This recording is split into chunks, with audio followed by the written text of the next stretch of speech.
Hello student, मैं मेघा आप लोगों को ऑर्गेनिक केमिस्ट्री में प्रेरित प्रभाव किसे बोलते हैं इसके बारे में आज समझाऊंगी।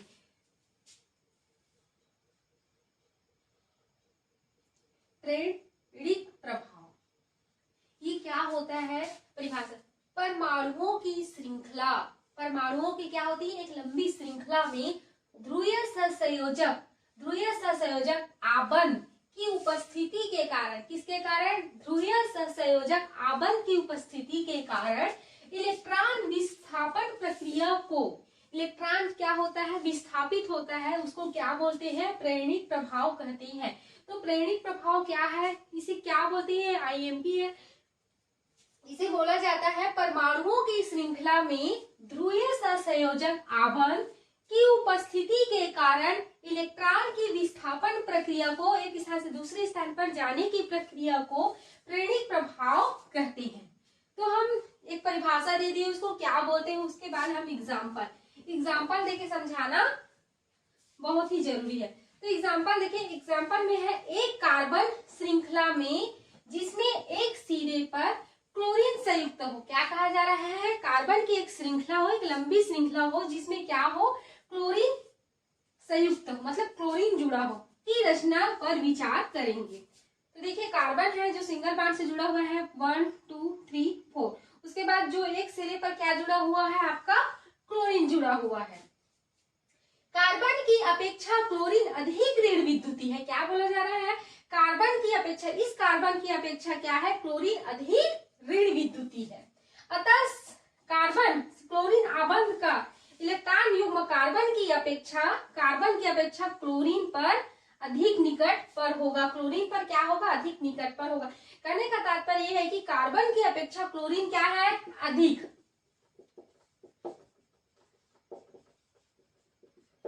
ऋण विद्युती है। कार्बन की अपेक्षा क्लोरीन क्या है? अधिक ऋण विद्युती है, जिसके कारण से आबंध का इलेक्ट्रॉन जो युग्म जो जुड़ेगा वो कार्बन की अपेक्षा क्लोरीन के अधिक निकट होगा। कार्बन की अपेक्षा क्या होगा? क्लोरीन में अधिक निकट पर होगा।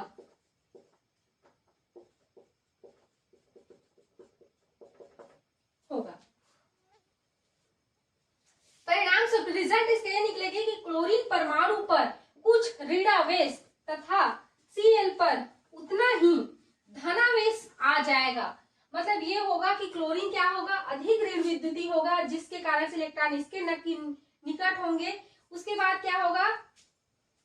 परिणाम स्वरूप क्या रिजल्ट निकलेगा? क्लोरीन जो परमाणु है उस पर क्या हो जाएगा? ऋणावेश आ जाएगा, और जो कार्बन है उस पर क्या हो जाएगा? धनावेश आ जाएगा। इस प्रकार से ये ऋणावेश हो गया और ये कार्बन।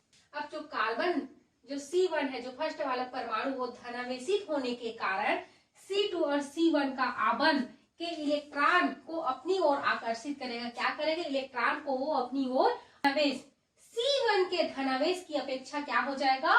कम हो जाएगा। मतलब जो C1 में जो धनावेश है वो क्या हो जाएगा? यहाँ C4 में आने पर ये धनावेश क्या हो जाएगा? कम हो जाएगा। इसीलिए बोला जाएगा परिणाम स्वरूप C2 पर जो धनावेश आ जाएगा, किंतु यह धनावेश C1 के धनावेश की अपेक्षा क्या हो जाएगा? कम होगा। यह क्रम C3 तथा C4 परमाणुओं की ओर भी दुर्बल होता जाएगा। ये क्या हो जाएगा? ये कमजोर मतलब दुर्बल होता चला जाएगा। उपयुक्त विवरण से स्पष्ट होता है कि प्रभाव इलेक्ट्रॉन विस्थापन के कारण होता है।